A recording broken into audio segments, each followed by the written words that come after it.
नमस्कार, हरियाणा न्यूज देख रहे हैं आप। मैं हूं आपके साथ केशव कुमार और स्वागत है आपका हमारे इस खास कार्यक्रम हरियाणा डायरीज में। गुरुग्राम दौरे के बाद मुख्यमंत्री मनोहर लाल आज रोहतक पहुंचे, जहां मुख्यमंत्री ने निर्माणाधीन सड़क का निरीक्षण किया। बताएं कि रोहतक गोहाना लाइन पर चिन्यौट कॉलोनी में सड़क का निर्माण किया जा रहा है। मुख्यमंत्री ने अधिकारियों को एलिवेटेड ट्रैक के दोनों तरफ की सड़क जल्द बनाने के निर्देश दिए। साथ ही लोगों को बारिश के समय में जलभराव की समस्या से निजात दिलाने के लिए भी कहा और कहा कि जल्द ही अंडरपास के काम को पूरा कर लिया जाए और जनता को इसे समर्पित किया जाए।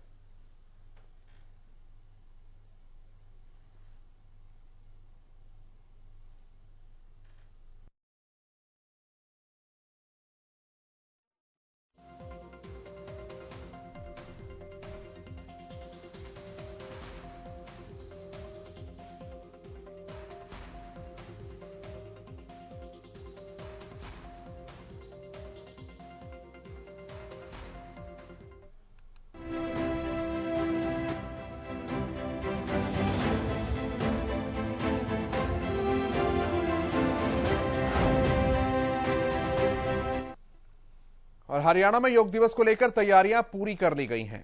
योग दिवस की अगर बात करें तो इस मौके पर प्रधानमंत्री नरेंद्र मोदी प्रदेश में योग साधकों से संवाद करेंगे। साथ ही भिवानी में हरियाणा के राज्य स्तरीय कार्यक्रम की व्यवस्था भी की गई है, जहां मुख्यमंत्री मनोहर लाल बतौर मुख्य अतिथि शामिल होंगे।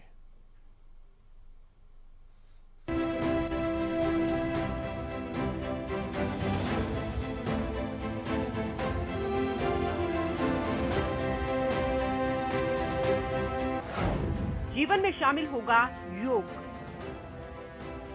हर काया रहेगी निरोग। योग साधना से शक्ति का संचार। शरीर को दीजिए सेहत का उपहार।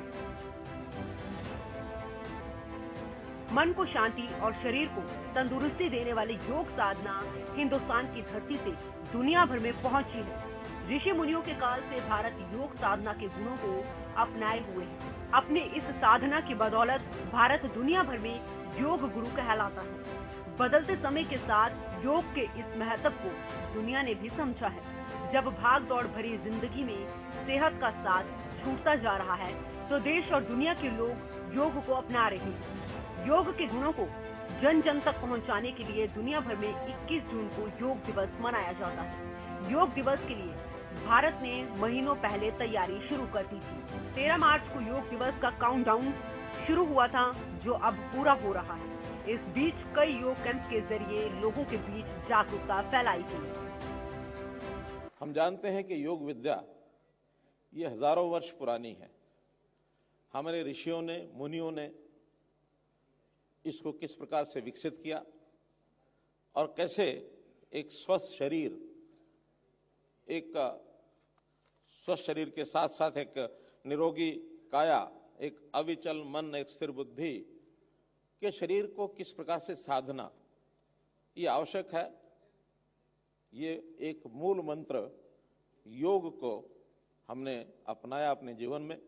अगर मैं सबसे अधिक श्रेय देता हूं इसमें, तो अपने देश के माननीय प्रधानमंत्री श्री नरेंद्र मोदी जी ने, जिन्होंने यूएनओ में 170 देशों में इस प्रकार का प्रस्ताव पारित कराया यूनानिमसली कि 21 जून को विश्व भर में योग दिवस मनाया जाएगा। यानी एक वो नरेंद्र थे जिन्होंने शिकागो में अपने देश की संस्कृति के बारे में मात्र 2 शब्द बोल करके और एक बहुत बड़ा ज्ञान दिया था। और एक ये नरेंद्र मोदी ने अपने देश की एक ऐसी एक विधा, एक ऐसा विज्ञान जो दुनिया के सामने प्रस्तुत किया, वास्तव में ही वो आभार के पात्र हैं। हमने हरियाणा में इस प्रकार के कई काम करने शुरू कर दिए हैं। कुरुक्षेत्र के अंदर एक लगभग 100 एकड़ एरिया में आयुष विश्वविद्यालय, इसकी हमने स्थापना की है। इस विश्वविद्यालय के माध्यम से आयुष की हर विधि का ज्ञान ये पढ़ाया जाएगा और उसका उपयोग, उसके लिए हम आगे बढ़ेंगे। जैसे हमारी अभी तक प्राइमरी हेल्थ सेंटर्स लगभग 550 हैं हरियाणा में। हमने इस वर्ष तय किया है कि आधे जो प्राइमरी हेल्थ सेंटर्स हैं उनको हम सीधे आयुष की विद्या के साथ जोड़ेंगे। आयुष के डॉक्टर बीएमएस होंगे, वहां पर वेलनेस सेंटर्स होंगे। 2000 वेलनेस सेंटर्स खोलने की हमने योजना बनाई है। तो 2000 वेलनेस सेंटर्स के माध्यम से वहां योग भी होगा, योग का शिक्षक भी होगा। अभी 1000 शिक्षकों के भर्ती का कार्यक्रम हमने शुरू कर दिया।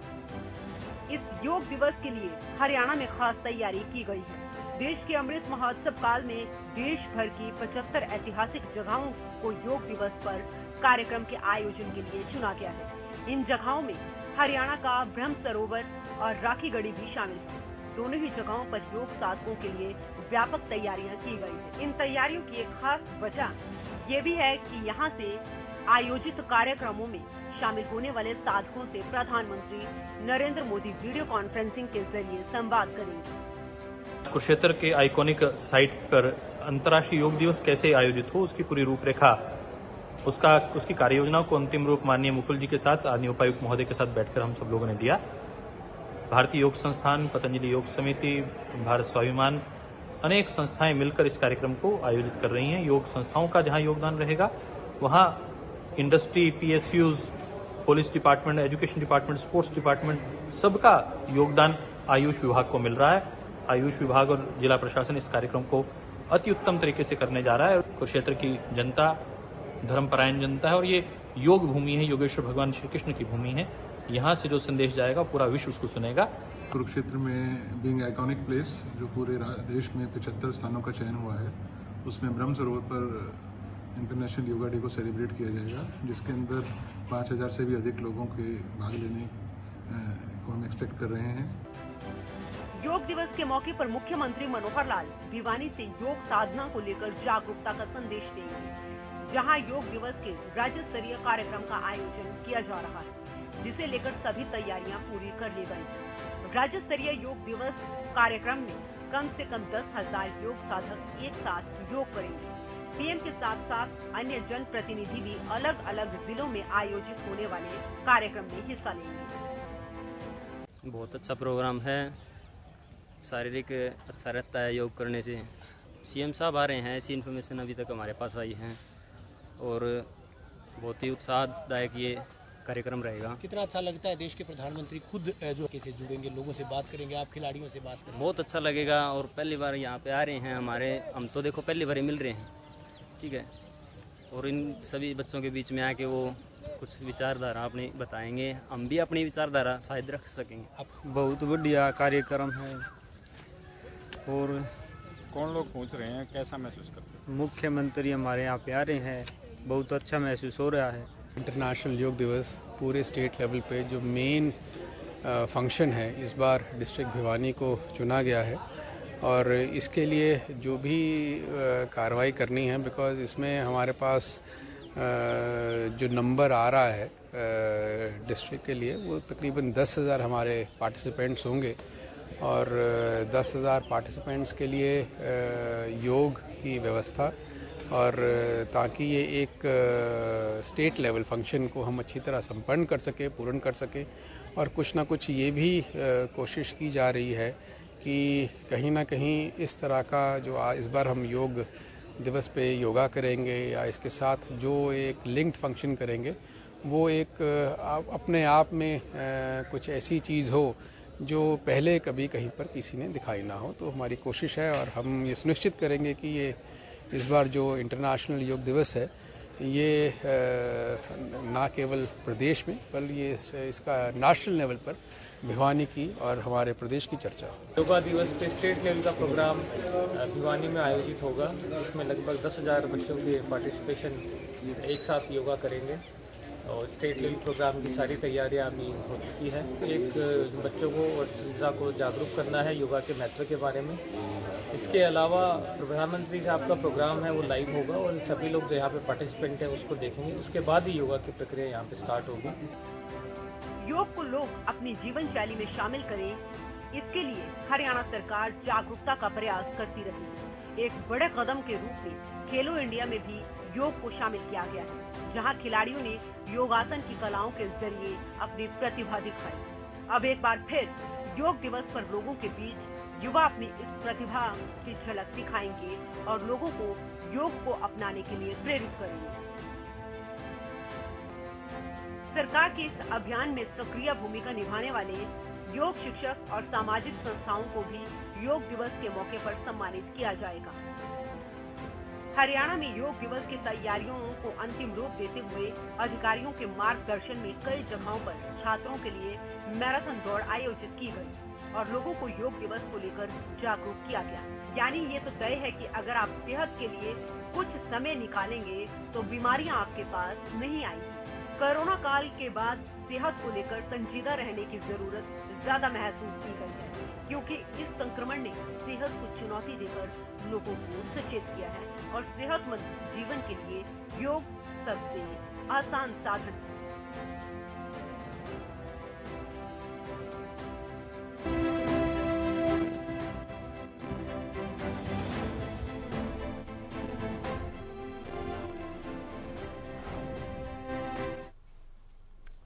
अब आपको ग्राफिक्स के जरिए दिखाते हैं कि प्रदेश के जनप्रतिनिधि जो हैं वो कहां-कहां लोगों के बीच पहुंचेंगे और योग दिवस के जो तमाम कार्यक्रम हैं उनमें हिस्सा लेंगे।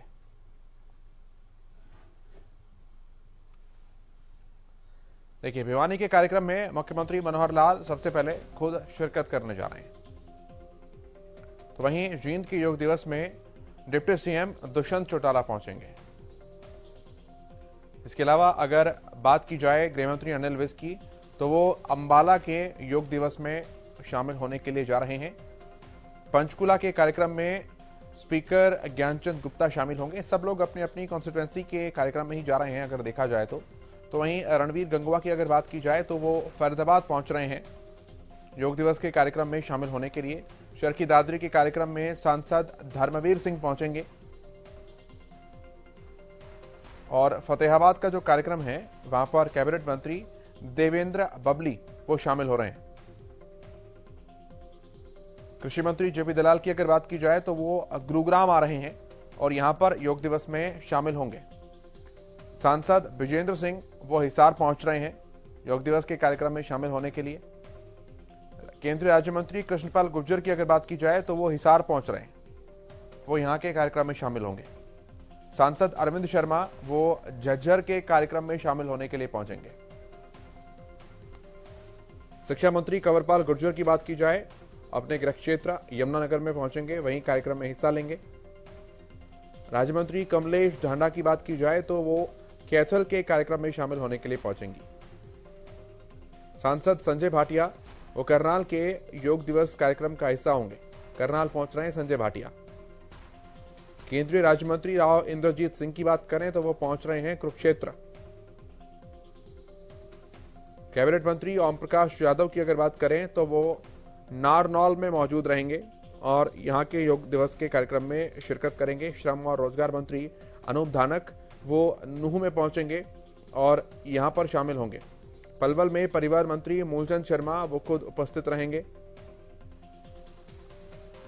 खेल मंत्री संदीप सिंह की अगर बात की जाए तो वो पानीपत के कार्यक्रम में शिरकत करने के लिए पहुंच रहे हैं।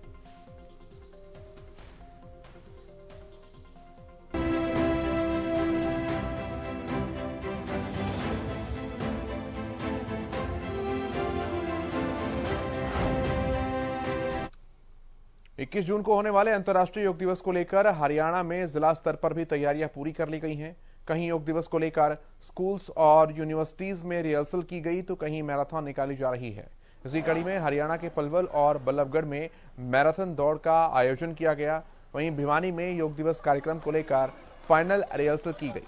सिरसा के एसडीएम जयवीर यादव की मौजूदगी में इस कार्यक्रम को लेकर फुल ड्रेस रिहर्सल का आयोजन किया गया, जिसके बाद एसडीएम जयवीर यादव ने बताया कि इस कार्यक्रम में सिरसा विधायक गोपाल कांडा, बिजली मंत्री चौधरी रणजीत सिंह और सिरसा की सांसद सुनीता दुग्गल बतौर मुख्य अतिथि शिरकत जो है वो करने जा रहे हैं। आज सुबह 6 बजे जो मैराथन का आयोजन किया गया है, जिसमें पार्टिसिपेंट्स थे हमारे स्टेडियम के और जो स्कूलों के उन्होंने पार्टिसिपेट किए हैं। और कल हमारा 8वां इंटरनेशनल योग दिवस मनाया जाएगा, जिसमें माननीय कैबिनेट मिनिस्टर चौधरी रणजीत सिंह जी होंगे, माननीय सांसद मैडम दुग्गल होंगे, माननीय विधायक गोपाल जी होंगे। तो कल इसका आयोजन यहाँ किया। 20 जून को करीबन 500 बच्चों ने योग मैराथन में पार्टिसिपेट किया और ये जो है नेहरू पार्क से होते हुए मॉडल टाउन में चक्कर लगाते हुए वापस नेहरू पार्क में यहाँ पे आएंगे। और इसके अलावा जो आज है, आज मॉक ड्रिल जो है अनाज मंडी में करी जाएगी जो 7 बजे से होगी, और कल का जो प्रोग्राम होने मिनट टू मिनट उसके अनुसार ही वहाँ पे।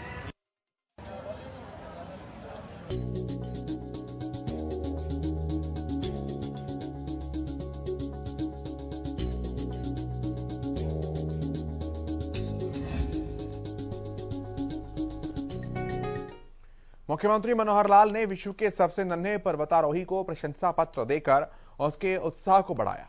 देखिए हेयांश के साथ मुख्यमंत्री मनोहर लाल की मुलाकात की है खास झलक।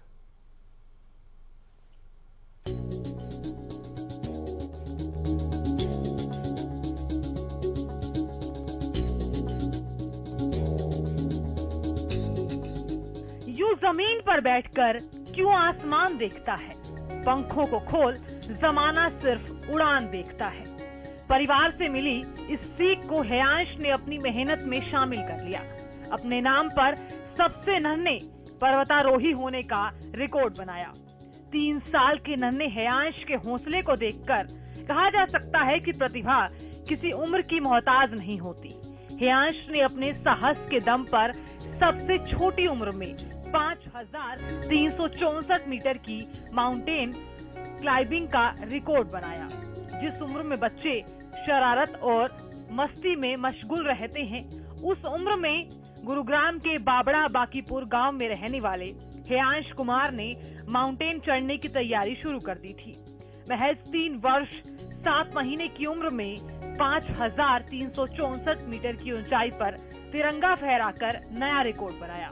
इस बालक के साहस से प्रफुल्लित मुख्यमंत्री मनोहर लाल ने गुरुग्राम पहुंचने पर हेयांश से मुलाकात की। मुख्यमंत्री मनोहर लाल ने हेयांश कुमार को माउंट एवरेस्ट बेस कैंप पर तिरंगा फहराने के लिए उसे प्रशंसा पत्र भेंट किया। भविष्य के लिए उसे शुभकामनाएं दी। मुख्यमंत्री मनोहर लाल ने कहा कि इस बच्चे ने छोटी आयु में ही माउंट एवरेस्ट बेस कैंप में 5364 मीटर की ऊंचाई पर तिरंगा फहराकर साहस और दृढ़ निश्चय का परिचय दिया है। हरियाणा और गुरुग्राम का नाम रोशन किया है। मुख्यमंत्री ने कहा कि बच्चा आगे चलकर ऐसे ही नए कीर्तिमान स्थापित करेगा, ऐसा उनका विश्वास है। मुख्यमंत्री ने हेयांश कुमार के माता पिता को भी बच्चे की इस उपलब्धि के लिए बधाई दी है। मुख्यमंत्री ने ट्वीट कर भी नन्हे पर्वतारोही की तारीफ की। नन्हे बेटे के साहस, हौसले और आत्मविश्वास की जितनी प्रशंसा की जाए कम ही है। बाबरा बाकीपुर निवासी बाल पर्वतारोही हेयांश कुमार को सबसे कम उम्र में माउंट एवरेस्ट के बेस कैंप पर तिरंगा फहराने पर प्रशंसा पत्र सौंपकर उज्जवल भविष्य के लिए आशीर्वाद दिया। मुख्यमंत्री मनोहर लाल ने कहा कि हरियाणा में खेलों का ऐसा माहौल है कि छोटी आयु से ही बच्चे खेलों में रुचि रखते हैं। मुख्यमंत्री ने जब जाना कि गांव बाबड़ा बाकीपुर के एक बच्चे हेयांश कुमार की माउंट एवरेस्ट बेस कैंप में जाने की उपलब्धि हासिल की है, तो उन्हें इस बहादुर बच्चे से मिलने की इच्छा हुई। मुख्यमंत्री मनोहर लाल ने हेयांश को गोद में बिठाकर उसे दुलार किया, उससे खूब बातें की। मुख्यमंत्री ने हेयांश को मिठाई भी खिलाई, माउंट एवरेस्ट चढ़ने के अनुभव को जाना। यूं तो मुख्यमंत्री मनोहर लाल हमेशा ही खिलाड़ियों को प्रोत्साहित करते रहे हैं, लेकिन हेयांश की उपलब्धि और उसकी मासूमियत ने मुख्यमंत्री का दिल जीत लिया।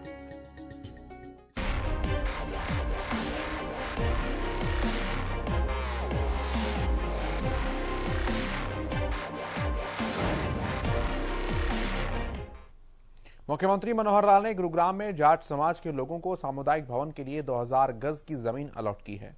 सीएम से मिली इस सौगात से समाज के लोगों में खुशी का माहौल देखने को मिला। रिपोर्ट आप देखिए।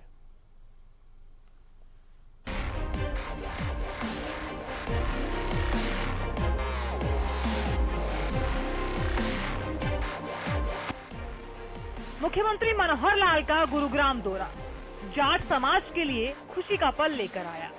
मुख्यमंत्री मनोहर लाल ने गुरुग्राम प्रवास के दौरान जाट समाज के लोगों से मुलाकात की। उनकी लंबे समय से चली आ रही मांग को स्वीकार कर लिया। जाट समाज के लोगों को गुरुग्राम के सेक्टर 10 में जाट भवन बनाने के लिए 2000 गज की जमीन दी गई है। सीएम मनोहर लाल ने गुरुग्राम के लोक निर्माण विश्राम गृह में जाट कल्याण सभा को प्लॉट का अलॉटमेंट लेटर भी भेंट किया। गुरुग्राम में जाट भवन के लिए जमीन दिलाने के लिए जाट कल्याण सभा ने सीएम मनोहर लाल का आभार व्यक्त किया। साथ ही अपनी खुशी का इजहार करने के लिए मुख्यमंत्री को पगड़ी पहनाकर उनका सम्मान किया। सीएम ने भी समाज के लोगों को मिठाई खिलाकर उनकी खुशी बांटी। इस अवसर पर सीएम मनोहर लाल ने जाट समाज से कहा कि अलॉट हुई जमीन पर एक भव्य भवन बनाए, जिसमें 36 बिरादरी के लोगों को ठहरने की बेहतर सुविधाएं मिलेंगी। मुख्यमंत्री मनोहर लाल ने समाज के विकास के लिए सामाजिक संस्थाओं के योगदान को सराहा। सीएम ने कहा कि समाज के लिए सुविधाएं बढ़ने में सीएम सामाजिक संस्थाएं भी सहयोग देती हैं। सीएम से मिली इस सौगात से जाट समाज के लोग काफी खुश दिखाई दिए। सीएम के आगमन से समाज की लंबित मांग पूरी हो गई। अब 2000 गज के जमीन पर सामुदायिक भवन बनेगा, जहां समाज के लोगों को सामाजिक समारोह के लिए जगह और सुविधाएं उपलब्ध होगी। साथ ही साथ दूसरे लोगों को भी ठहराव के लिए जगह उपलब्ध होगी।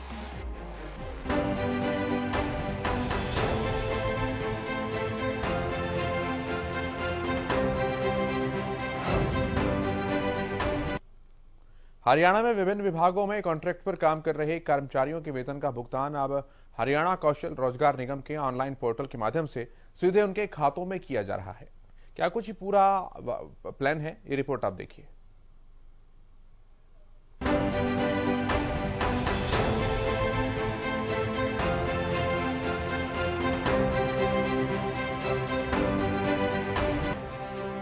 हरियाणा के सरकारी महकमों में कॉन्ट्रैक्ट पर काम कर रहे कर्मचारियों के लिए हरियाणा सरकार ने सुविधाओं को आसान बना दिया है। किसी समय पर विभाग और ठेकेदारों के भरोसे रहने वाले कर्मचारियों को अब उनके खातों में सीधी पेमेंट का लाभ मिल रहा है। सरकार की इस पहल से प्रदेश के लाखों अनुबंध कर्मचारियों को इसका लाभ मिला है। अब कर्मचारियों को अपने मेहनताने के लिए किसी पर निर्भर नहीं रहना होगा। सरकार की इस पहल से नियुक्तियों में होने वाली गड़बड़ियों पर भी रोक लगेगी। कॉन्ट्रैक्ट कर्मचारियों को नियमित कर्मचारियों की तरह ही सुविधाओं का लाभ देने के लिए हरियाणा सरकार ने हरियाणा कौशल रोजगार निगम के ऑनलाइन पोर्टल के माध्यम से सीधे उनके खातों में वेतन का भुगतान किया है। अनुबंध कर्मचारियों को सीधी पेमेंट। मई महीने में 22,000 कर्मचारियों को मिला लाभ। वेतन के रूप में 51 करोड़ रुपए का सीधा भुगतान। अप्रैल महीने में 19,148 कर्मचारियों को मिली थी सुविधा। अप्रैल महीने में 41 करोड़ रुपए की राशि बतौर वेतन दी गई। पोर्टल के माध्यम से 2 महीने में 92 करोड़ रुपए की सैलरी का भुगतान।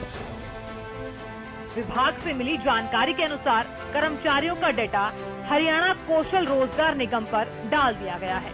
सरकार ने इन कर्मचारियों का वेतन अब पोर्टल से जारी करने का फैसला लिया है।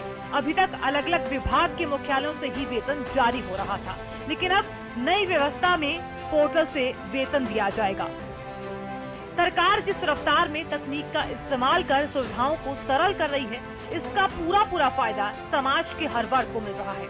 हरियाणा सरकार ने मौजूदा अनुबंध आधार पर कार्यरत कर्मचारियों का डेटा भी कौशल रोजगार निगम के ऑनलाइन पोर्टल पर अपलोड किया है। कौशल रोजगार निगम के माध्यम से अनुबंध के आधार पर लगाए जाने वाले कर्मचारियों की प्रक्रिया में पारदर्शिता सुनिश्चित की जा रही है।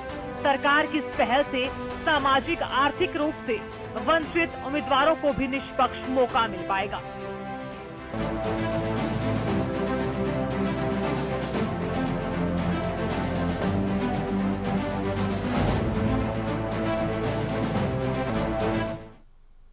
हरियाणा के परिवहन में इलेक्ट्रिक गाड़ियों को शामिल करने की दिशा में हरियाणा सरकार और परिवहन मंत्रालय कई योजनाओं पर काम कर रहा है। नई तकनीकों को जानकर प्रदेश में उसके इस्तेमाल करने के उद्देश्य से हरियाणा सरकार के प्रतिनिधिमंडल ने परिवहन मंत्री मूलचंद शर्मा के नेतृत्व में नॉर्वे की व्हीकल एग्जीबिशन का अवलोकन किया और मौजूदा तकनीकों को समझा। देखिए रिपोर्ट आप।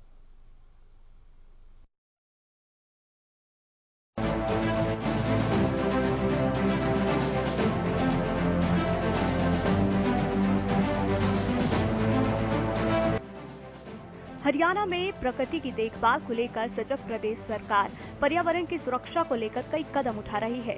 हरियाणा में ग्रीन जोन को बढ़ावा देने के साथ ही सरकार प्रदूषण को काबू करने वाले कारकों पर भी काम कर रही है। तेज रफ्तार में दौड़ती गाड़ियां बढ़ते प्रदूषण की सबसे बड़ी वजहों में से एक है। समय की कीमत ने गाड़ियों के महत्व को बढ़ा दिया है। ऐसे में हरियाणा सरकार इलेक्ट्रिक वाहनों को विकल्प के रूप में देख रही है, जिसके जरिए हरियाणा की हरियाली छटा से प्रदूषण के काले साए को मिटाया जा सकता है। प्रदेश की स्मार्ट सिटी में इलेक्ट्रिक व्हीकल के लिए इंफ्रास्ट्रक्चर तैयार कर रहे परिवहन मंत्री ने हाल ही में नॉर्वे की इलेक्ट्रिक व्हीकल की एग्जीबिशन में हिस्सा लिया। ये एग्जीबिशन नॉर्वे की राजधानी ऑस्लो में आयोजित हुई थी। इसमें परिवहन मंत्री मूलचंद शर्मा के साथ साथ राई के विधायक मोहन बरौली, फरीदाबाद के विधायक और परिवहन विभाग के प्रधान सचिव नवदीप सिंह वर्ग और परिवहन विभाग के अन्य उच्च अधिकारी शामिल रहे। परिवहन मंत्री मूलचंद शर्मा ने कहा कि इलेक्ट्रिक वाहन आज के समय की डिमांड है। बड़ी बड़ी वाहन कंपनियां नए नए इलेक्ट्रिक वाहन लाने के लिए रिसर्च और डेवलपमेंट पर काम कर रही है।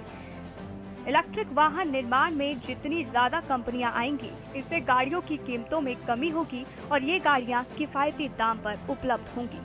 ऑस्लो में आयोजित इलेक्ट्रिक व्हीकल एग्जीबिशन में दुनिया भर की कंपनियों ने अपने इलेक्ट्रिक वाहनों को प्रदर्शित किया। परिवहन मंत्री ने बताया कि हरियाणा सरकार और परिवहन विभाग भी इलेक्ट्रिक बसों को अपने बेड़े में शामिल करने जा रही है। एग्जीबिशन में प्रदर्शित की जा रही गाड़ियों और तकनीक धीरे धीरे भारत में भी उपलब्ध होगी। मूलचंद शर्मा ने कहा कि यह संगोष्ठी हरियाणा प्रदेश में इलेक्ट्रिक वाहनों को बढ़ावा देने के लिए बेहतर साबित होगी। जल्द ही हरियाणा रोडवेज के बेड़े में इलेक्ट्रिक बसें शामिल होने जा रही हैं। इसके लिए परिवहन मंत्री की तरफ से प्रपोजल तैयार कर सीएम ऑफिस भेजा जा चुका है। हरियाणा में दौड़ेगी इलेक्ट्रिक बसें। हरियाणा में नवंबर तक दौड़ेगी इलेक्ट्रिक बसें। प्रदेश के 10 जिलों में चलेंगी इलेक्ट्रिक बसें। प्रपोजल में 600 नॉन एसी इलेक्ट्रिक बसें शामिल। हरियाणा में दौड़ेंगी 200 एसी इलेक्ट्रिक बसें। फरीदाबाद और अंबाला में 100 इलेक्ट्रिक बसें। हिसार और करनाल में 100 इलेक्ट्रिक बसें। पानीपत और यमुना नगर में भी 80 इलेक्ट्रिक बसें। रोहतक और सोनीपत में भी 80 इलेक्ट्रिक बसें। गुरुग्राम और पंचकुला में 50 इलेक्ट्रिक बसें। लोगों को प्रेरित करने के लिए मुख्यमंत्री मनोहर लाल खुद कई मौके पर लोगों के बीच इलेक्ट्रिक व्हीकल का इस्तेमाल करते दिखाई दिए। हरियाणा सरकार इलेक्ट्रिक वाहनों को बढ़ावा देने के लिए काम कर रही है। पर्यावरण की सुरक्षा को लेकर लोगों को जागरूक करना और उन्हें इलेक्ट्रिक वाहनों के इस्तेमाल के लिए प्रेरित करना सरकार की योजनाओं का हिस्सा है। प्रदेश में इलेक्ट्रिक वाहनों के इस्तेमाल पर सब्सिडी जैसी सुविधाएं देकर लोगों को इलेक्ट्रिक गाड़ियों की तरफ बढ़ने के लिए प्रोत्साहन दे रही है। सब्सिडाइज मॉडल पर केंद्र सरकार की ओर से 15,000 से 20,000 रुपए की सब्सिडी दी जाती है, जबकि राज्य सरकार 5,000 से 15,000 की सब्सिडी दे रही है। आने वाले समय में साइबर सिटी गुरुग्राम में 3 व्हीकल रिक्शा की जगह भी इलेक्ट्रिक गाड़ियों को चलाना सरकार की महत्वाकांक्षी परियोजनाओं का हिस्सा है। इलेक्ट्रिक गाड़ियों और बसों का चलन में आना पर्यावरण की सुरक्षा के लिए संजीवनी का काम रहेगा।